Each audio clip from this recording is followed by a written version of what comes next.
Et hop, 14e épisode de Ice Hit. Donc c'est une série où on va s'intéresser à des photographes du passé ou du présent en essayant de comprendre ce que l'intelligence artificielle peut amener, ses capacités. Et ça nous permet donc de redécouvrir le portrait et les œuvres et le style de ces photographes pour le meilleur et pour le pire. Donc toujours vérifier les informations que je vous donne ici parce qu'elles me viennent de l'intelligence artificielle, donc de ChatGPT. Et pour ce qui est des illustrations, c'est comme les dernières semaines, DALL-E et Midjourney. Donc on va tout de suite demander à l'intelligence artificielle, est-ce qu'on peut en avoir plus sur la bio de cette photographe ? Elle était une photographe et activiste politique italienne. Elle est née en Italie en 1896 et a émigré aux États-Unis en 1913. Elle a débuté sa carrière en tant qu'actrice de cinéma muet, mais s'est plus tard intéressée à la photographie. Elle s'est installée à Mexico en 1923 et a commencé à travailler en tant que photographe professionnelle, se concentrant sur les portraits, les natures mortes et les sujets architecturaux. Elle était également active politiquement et était membre du Parti communiste mexicain. Au cours des années 20 et 30, elle a développé une amitié étroite avec le muraliste mexicain Diego Rivera et le photographe et militant politique Edward Weston. Son travail a été exposé dans des galeries et des musées à travers le monde et continue à être célébré par les historiens de l'art et les amateurs de photographie d'aujourd'hui.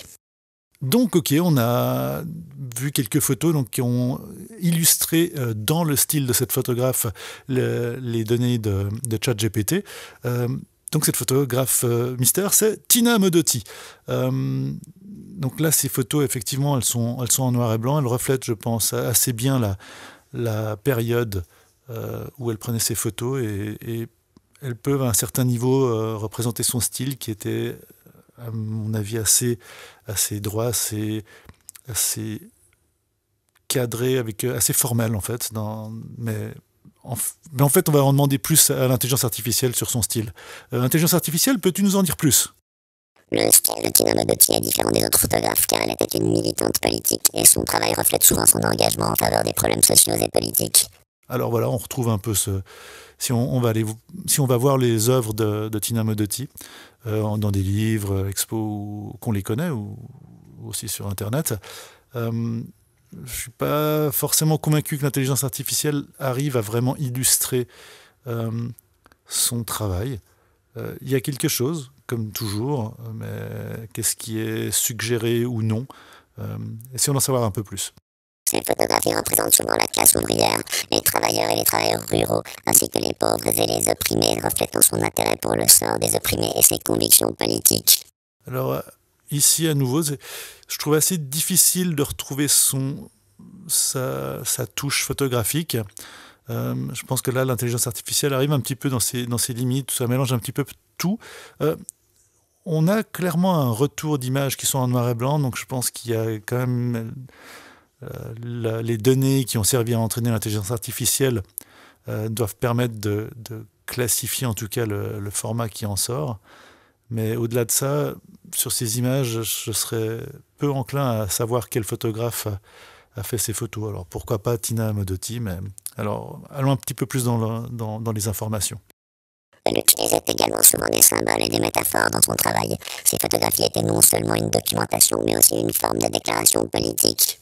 Alors, description de ChatGPT assez rudimentaire, je trouve, par rapport à qui était cette photographe. Je pense que c'est ce qui se reflète aussi dans les images. C'est pas forcément la même base de données qui sert à ChatGPT ou à DALL-E.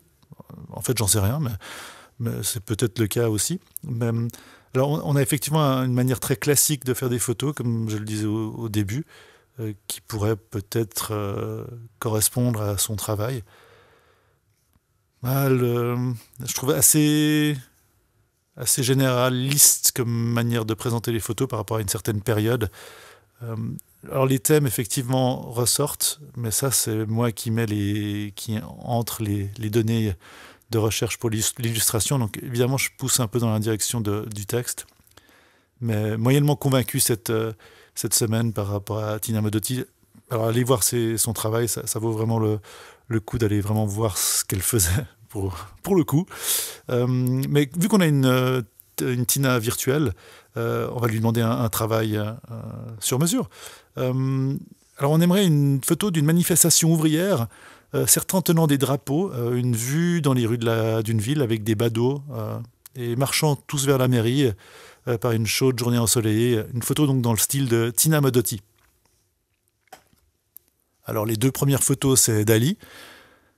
Un style assez documentaire. Je ne sais pas trop comment le décrire non plus. Je ne suis pas un grand spécialiste de cette photographe. Mais je trouve que ça reflète probablement ce que je disais avant. Si l'intelligence artificielle, elle fait un peu avec ce qu'elle peut. On a toujours ce problème de la boîte noire. On ne sait pas trop sur quoi Dali se réfère pour faire les photos, mais ça pourrait jouer. Ça pourrait, je mets bien ça au conditionnel. Dans tous les deux exemples suivants, on a à nouveau quelque chose d'assez générique. Je ne suis pas convaincu que si je vous montre des photos comme ça, et même si vous êtes un spécialiste de Tina Modotti, ça vaudrait la peine d'ailleurs de peut-être poser cette question-là une fois, je vais y penser.